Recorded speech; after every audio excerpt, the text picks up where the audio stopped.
The show is heating up, y'all. The show is heating up. So this has been my favorite episode so far. This episode was crazy from start to finish. We gonna get right into it. It opens up with a precursor from episode four's ending, which is when obviously everything is spoilers, but when Sam and Henry get the upper hand on Joe and Ellie in their sleep. So we go back to Kathleen's crew, which for me personally, man, Kathleen is the most obnoxious character on the show, bro. Like, like every time she's on screen, I just be rolling my eyes because like the bitch is a bitch, and they're basically like the bandits from the game, because supposedly this is supposed to replicate the Pittsburgh chapter from the game. So they said that they took the route of Kansas City instead because Pittsburgh was very hard to duplicate, aesthetic wise for the production, which honestly doesn't make a really big difference. You feel me? Because it still hit the same plot points. So, like I said, it opens up with Kathleen's crew trying to get the scoop on Henry's location because Henry's the most wanted man in the city because of what he did, and we'll find about that later. And so they go hunting for him. So we go back to Henry and Sam, who they station like across from Kathleen's crew, much like the game. And so we're finally introduced to Henry and Sam more in depth, and we learn that in the show, Sam is deaf, so everything is communicated, physically, and it's mostly dialogue absent, which is an interesting take. It makes the relationship more powerful in a way, I feel, because they're not even speaking. So everything's really visual and expressions and emotional. So we learned that Henry actually caught Joel having a shootout in the town from when he crashed in last week's episode because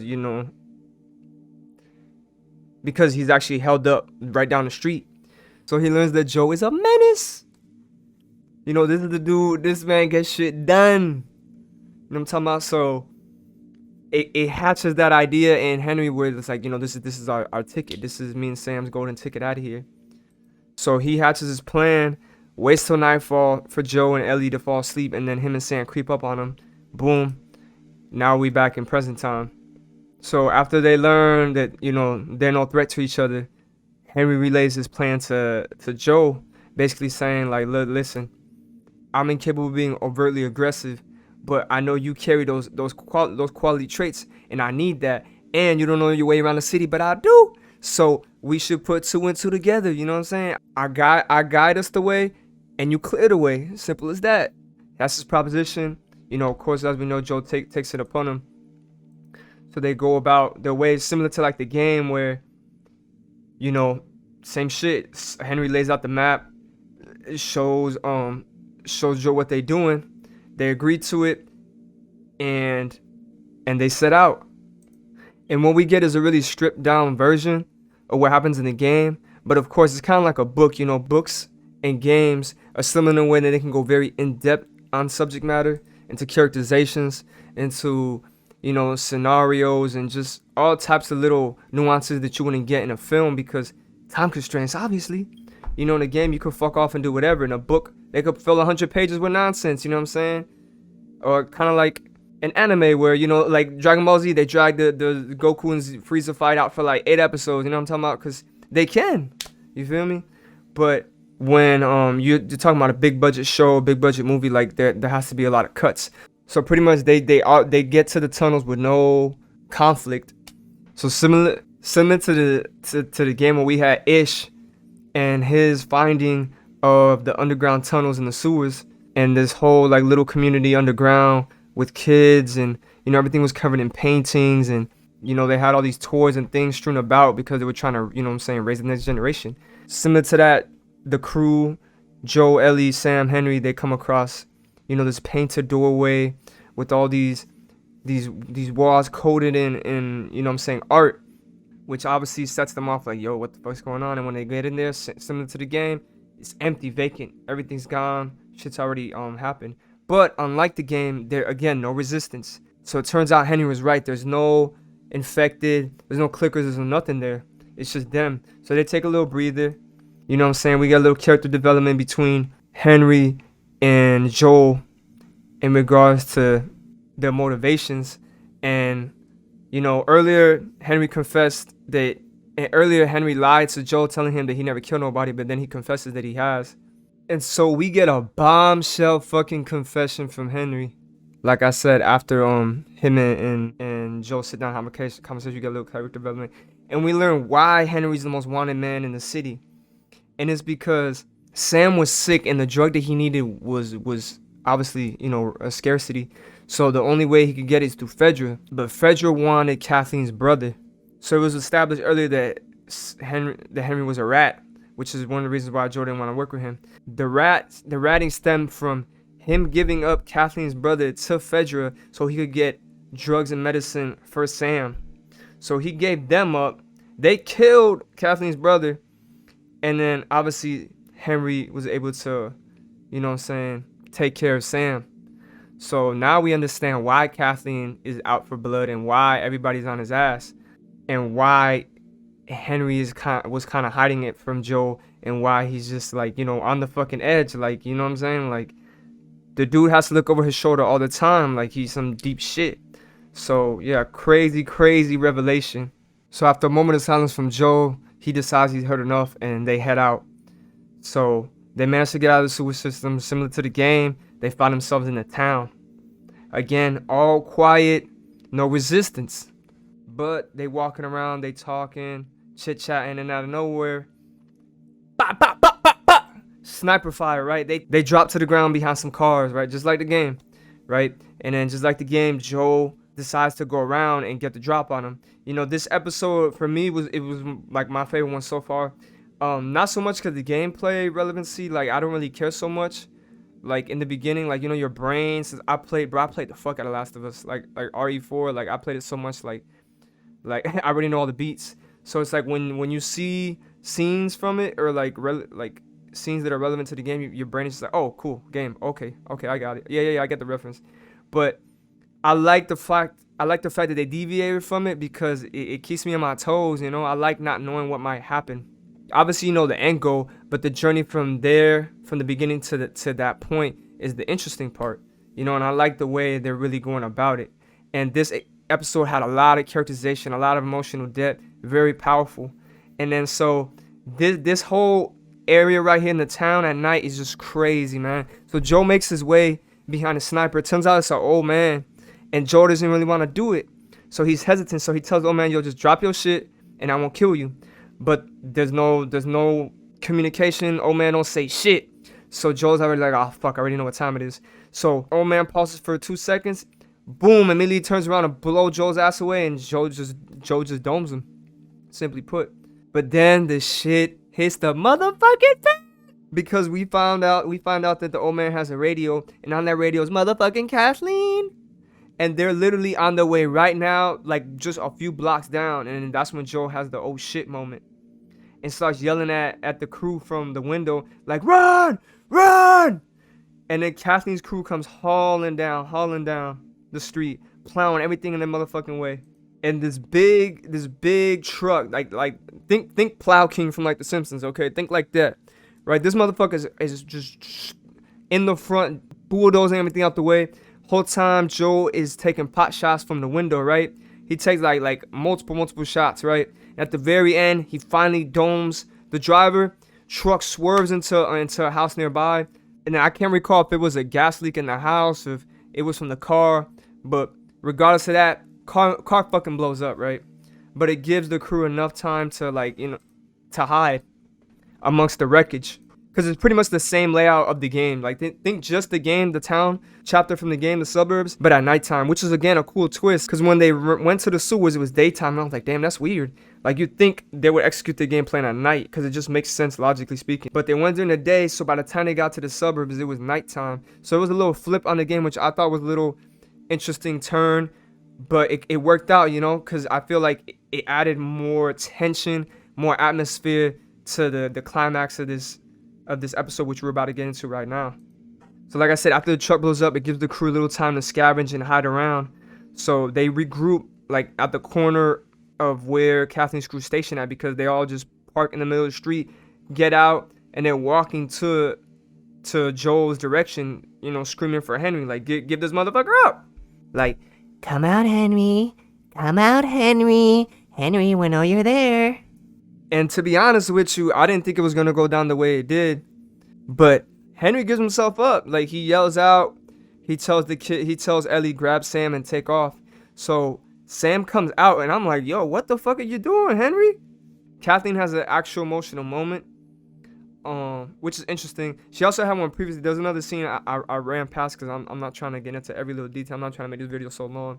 But there was another moment where Kathleen actually went to her childhood home where she grew up, and she actually displayed, like, you know, a lot of emotion, and you had a little characterization of her, which I like because, like I said, the bitch is a bitch. She's like super obnoxious, but I get that's her character, you know. So it's good in a way, it's done well in a way, because like I can't stand her ass, but you still get that humanity in her where it's like, damn, she's still a little girl at heart, like she misses her upbringing, and that was a real cool little scene. I like that one. I like that one a lot.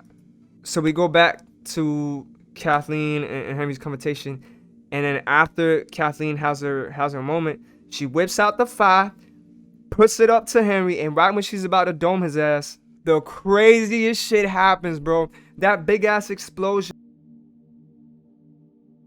Green earlier calls created such an explosion that it created a crater in the dirt. And if you were paying attention earlier, when Henry was saying that he got word that a few years that they pushed all the infected further down underground, then you would have put 2 to 2 together and be like, oh shit. All you see is the truck sinking and sinking and sinking. Like, pretty much it created a fucking sinkhole until it pretty much disappears in slow motion. Everybody's just like, what the fuck? Dog, 5 seconds of silence. An army of motherfucking infected come running out that bitch. Think World War Z, think Left 4 Dead. Bro, dozens and dozens of these motherfuckers, bro. There's so many of them, bro. You can't even keep track of them, bro. And they come out like the gates of hell just open up, bro. They just rushing that bitch, bro. So it's all out war. They're jumping on all these motherfuckers, bro. They shooting, blasting. Eyes are getting gouged. Heads are being ripped off. Ligaments being tore. People screaming. Like, it's crazy, bro. The craziest scene in the show so far. It is insane, bro. Beautiful, beautiful. Like, the way it's shot. Like, everything about it, like, it was just amazing. It's an amazing sequence. Y'all have to see this shit. Obviously, y'all just listening to me talk, and y'all just seeing gameplay footage of the scene from the game. But, bro, in the show, it is crazy, y'all. Y'all gotta watch that shit. And I hope y'all watch it before y'all listening to this shit, because why the fuck would y'all listen to me without watching it? Like, what the fuck? Spoilers? Like, come on, y'all. So, Ellie utilizes her smarts and hits the ground and starts crawling, like, the whole way while, you know, Joe continues to take shots from the window. And then a motherfucking bloater arises from hell itself. And, bro, he looks fucking amazing, bro. Fucking incredible. Just like the game. It is, bro, the detail. Like, you could tell these people know what the fuck they're doing, bro. The detail, the look, bro. It looks crazy, bro. It looks so amazing. I was just like, my jaw was on the ground. I'm like, bro, this motherfucker looks sick. And Kathleen's bodyguard, Kathleen's right-hand man, tells Kathleen to take off. And I don't know why his dumb ass keeps shooting. Like, bitch, do you not see the bullets coming off this motherfucker? Like, he is bulletproof. He has like dragon skin. These shells are ricocheting off this man, or not even a man no more, off this infected. And you're still shooting him. Like, what is you doing? Like, I get you trying to distract him, but like, bro, like, come on, like, you could have come up with a better plan. So it's up for Buddy, clearly. Like, the bloater just grabs his dumb ass and just rips his motherfucking head off clean, bro. Sends that bitch flying like he opened a fucking pickle jar. Whole time, you know, the war's going on. Ellie's crawling through. She seeks refuge in a car, but like this little fucking crazy fucking little infected bitch is like jumps in the window of the car, and she's like a contortionist, bro. Like, she's doing all this exorcist grunge, like crawling on, like, you know what I'm saying, like legs behind her neck, flipping her body, double jointed, all this nut ass shit, bro, that you just like, oh, bro, it's creepy as shit. So Ellie gets the fuck out of there, and then Kathleen catches up to Henry. So they freeze up, of course, and then right when Kathleen is about to get the drop on Henry for like the who knows how many third, fourth, fifth time, but the crazy fucking contortionist infected bitch leaps out of the motherfucking sky and drops on Kathleen. And bro, she shreds her shit apart, kid. She rips her face apart. Like, if y'all ever seen 28 Days Later, it's like that. She is on her ass so much, bro. There's no way Kathleen could like do anything, bro. Like, within the second, 2 seconds that this little bitch drops on Kathleen, she is tearing her shit apart. Kathleen, done, finished. And it finally gives the crew the opening they need to get the fuck out of there, because, bro, it is fire, brimstone, bullet casings, dead bodies everywhere. So they get the fuck out of there, finally. And they seek refuge in this little motel while they're on their way to Wyoming to meet up with Tommy. And they finally get some rest. Joe proposes to Henry that, hey man, if y'all ain't doing shit, y'all could come with us, which Henry happily obliges. So we switch back to Sam and Ellie, and you could tell Sam's demeanor is different. You know, his energy's a lot more repressed. He's a lot more gloomy. And him and Ellie have a deep conversation about fear, similar to the game. If y'all remember, that was one of the most powerful moments. That's one of my favorite moments personally from the game is the whole scene between Ellie and Sam. It really puts into perspective the seriousness of the situation, of the world they live in, and just a reflection of life itself, you know, because it makes you really think of, at least for me, because I feel like a lot of people don't really be thinking, but it's just like, it's powerful because think about if you were in that situation, like how fucked up is that shit, bro? These kids don't know anything about like normal life, you know what I'm saying? They don't know about going to the movies. They don't know about going in the ice cream truck or going to the little ball pit, you know, when you were little, or whatever, you know what I'm saying, things that kids be doing. Like they don't know none of that world. All they know is survival, and death. That's it. So their mindset's already fucked up. So it gets into Sam's head. It's like, why isn't this girl like scared? And she tells Sam that she's always scared. He goes on to ask her, like, if you turn into like one of the infected, is your being like still inside of you? And that's when, unlike in the game where Sam hides it, in the show he shows Ellie the bite. So Ellie, to comfort him, she's been trying to comfort him the whole time, reveals her bite to him. And then it goes on to say that her blood is medicine, which she goes on to take out her little blade, slit her hand, and then with her cut hand leaking blood, she grabs his wound, which threw me off, man, because I was like, whoa, what the fuck? Are they gonna do like a, you know what I'm saying, a 180, and is she actually gonna be able to save Sam? So it keeps you on your toes. I was shook. I was like, wait, what? Like, could this really work? Her blood is technically like the cure, so to speak, but I suppose we as the audience don't really know how it works specifically. So at least for me, I was like, damn, maybe there's a chance. So I was on my toes waiting to see what would happen the next day, because Sam asked Ellie, can you stay up with me? Which, again, bro, like I said, this episode was amazing, but this shit was powerful to me. Just all the little things, man. Like that conversation between Ellie and Sam is crazy, man. Like the same way the game got me, the show got me. Cause like you could, like, he's just a little kid, bro. He's a little kid, and in the show he's younger. You know, in the show he's 8, she's 14. In the game they were both the same age, so there was a closer bond. Whereas in here it's a different type of interaction, but they're still cool with each other. But it's even more fucked up if you think about it, because Sam is a literal jit, whereas Ellie's like a teenager. So Sam is even more innocent. It's crazy, man. He's just a kid, and he's losing all his will to fight.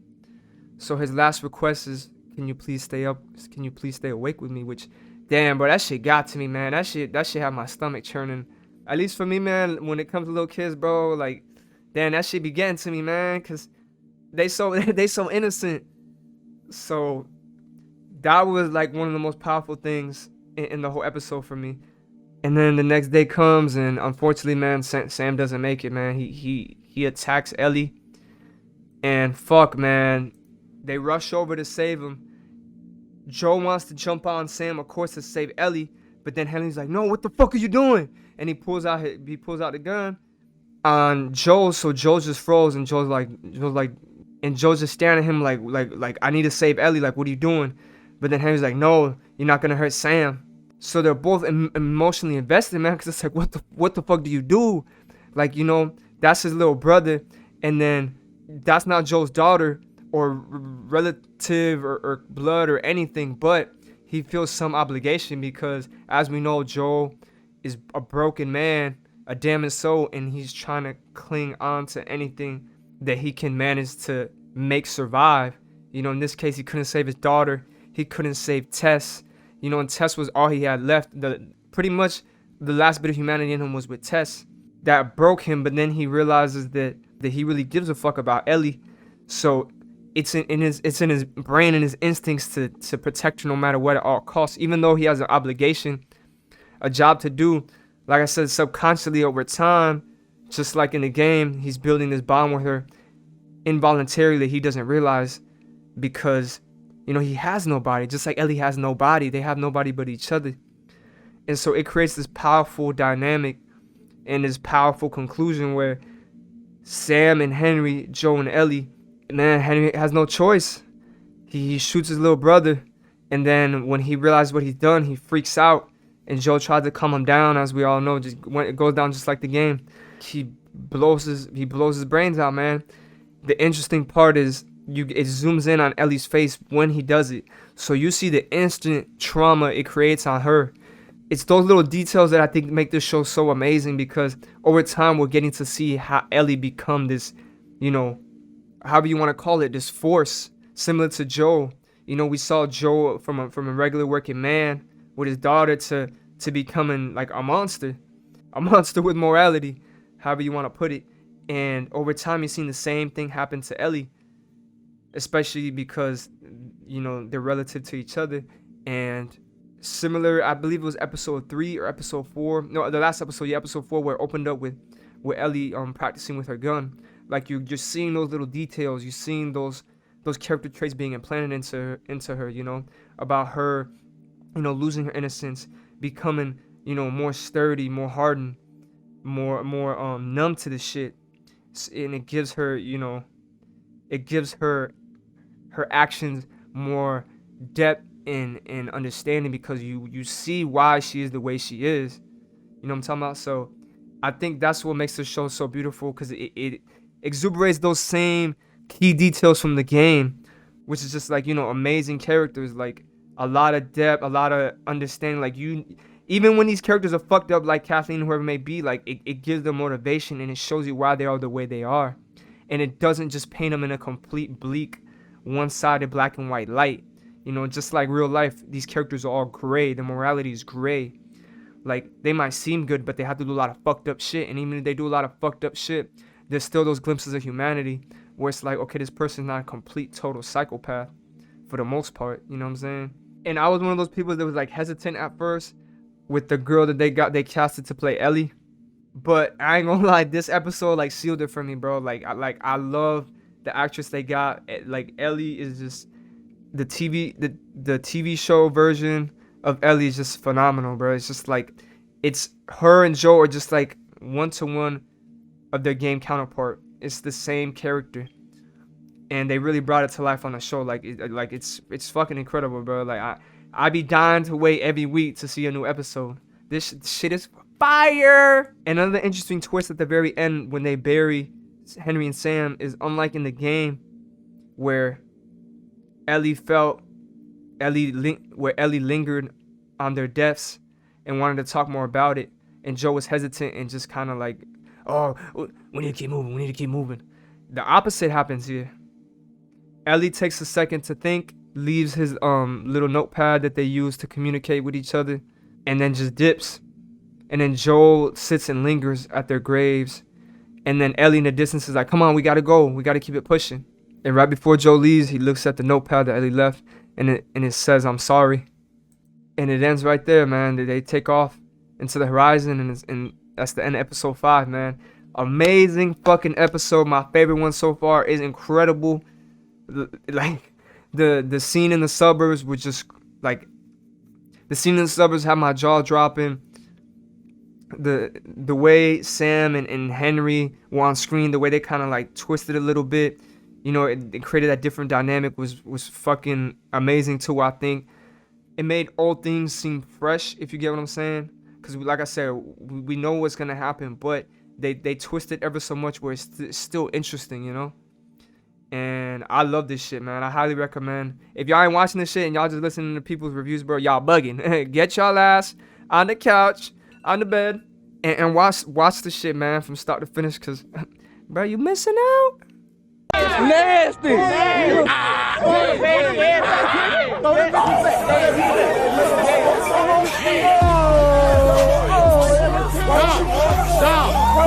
Dumb nigga.